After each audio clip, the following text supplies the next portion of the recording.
Jouer n'importe où. Le rêve, non? Un parc, un café, un train. Console portable en main. Plus de tours encombrantes, plus de bureaux obligatoires. D'année en année, les consoles portables promettent la liberté totale. Mais cette liberté a-t-elle un vrai coût caché? Portable ou PC gamer? Qui est vraiment le meilleur choix? Mais les consoles portables sont-elles vraiment le meilleur rapport qualité-prix en 2026? Avec la multiplication des modèles haut de gamme, la question du coût devient centrale.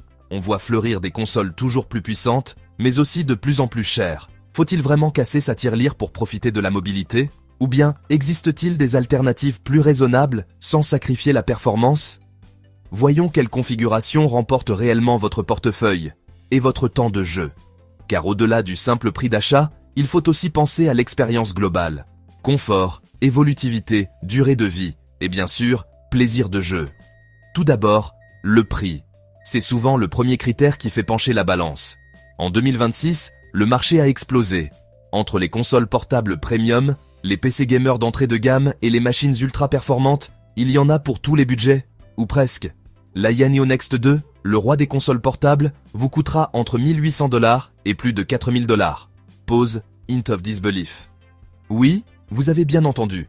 Pour une console portable, on atteint des tarifs dignes d'un ordinateur de bureau haut de gamme, voire d'un petit véhicule d'occasion. Ce n'est plus un simple gadget, c'est un véritable investissement. C'est plus que la plupart des ordinateurs portables de jeu, et presque autant qu'une voiture d'occasion. À ce niveau de prix, on commence à se demander si la portabilité justifie vraiment un tel écart. Pour beaucoup, la question se pose.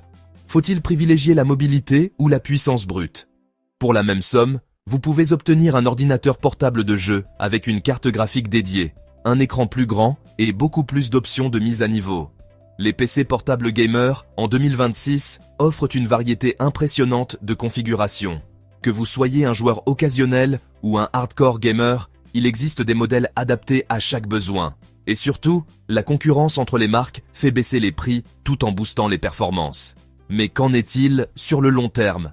Acheter une machine, c'est bien, mais la garder performante plusieurs années, c'est mieux.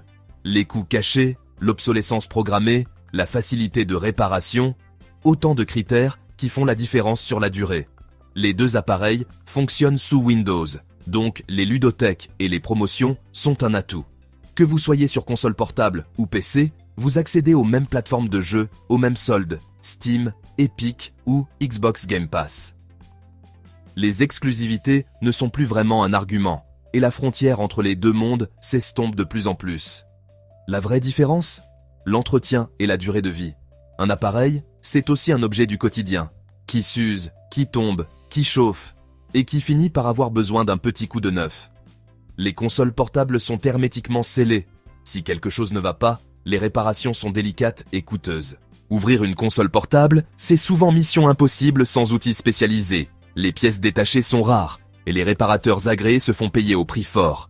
Résultat, beaucoup de joueurs préfèrent racheter un appareil neuf plutôt que de tenter une réparation incertaine. Les batteries s'épuisent rapidement et oubliez le remplacement des pièces. Après 2 ou 3 ans d'utilisation intensive, l'autonomie fond comme neige au soleil. Et contrairement aux PC portables, il est souvent impossible de changer la batterie soi-même. Un vrai casse-tête pour ceux qui veulent garder leur console plusieurs années. Les ordinateurs portables de jeu, plus faciles à mettre à niveau, plus faciles à réparer et beaucoup plus polyvalents. Changer la RAM, ajouter un SSD, remplacer la batterie, tout est pensé pour durer et évoluer avec vos besoins. Certains modèles proposent même des modules interchangeables pour booster les performances sans tout racheter. Et ce n'est pas tout. Les PC portables offrent une connectique bien plus riche. Vous pouvez brancher un écran externe, une souris gaming, un clavier mécanique ou même une carte graphique externe pour transformer votre machine en véritable bête de course à la maison. La polyvalence, c'est aussi ça. Pouvoir adapter son setup à chaque situation, du gaming nomade au marathon e-sport dans le salon. Et en termes de puissance pure, les PC portables gamers de 2026 embarquent des processeurs et des cartes graphiques dignes des meilleurs tours. Ray tracing, 4K, VR, tout est possible, même en déplacement. Bien sûr, la Yaneo a de la pêche, mais le refroidissement est un cauchemar dans un petit boîtier. Après 1 heure, les performances chutent rapidement. Les composants chauffent, la ventilation sature, et les jeux les plus gourmands deviennent vite injouables en mode portable. Les ordinateurs portables gardent leur avantage avec une meilleure circulation de l'air et une meilleure stabilité. Les systèmes de refroidissement sont de plus en plus sophistiqués. Caloduc, ventilateur silencieux, grille d'aération XXL, tout est pensé pour maintenir des performances optimales, même lors des sessions les plus intenses. Mais attention, la portabilité reste un argument de poids. Pouvoir jouer dans le train, en vacances ou chez des amis, c'est un vrai plus pour ceux qui bougent beaucoup. Les consoles portables sont compactes, légères et prêtes à l'emploi en quelques secondes. Pour les gamers nomades, difficile de faire mieux. Alors, le rêve de jouer n'importe où vaut-il le prix fort? Ou l'ordinateur portable de jeux fiable est-il toujours roi? Tout dépend de votre style de vie, de vos priorités et de votre budget. Certains privilégieront la liberté, d'autres la puissance et la longévité. Alors, vous êtes plutôt équipe portable ou équipe puissance? Dites-le moi en commentaire. Expérience, galère, coup de cœur, on lance le débat comme de vrais gamers.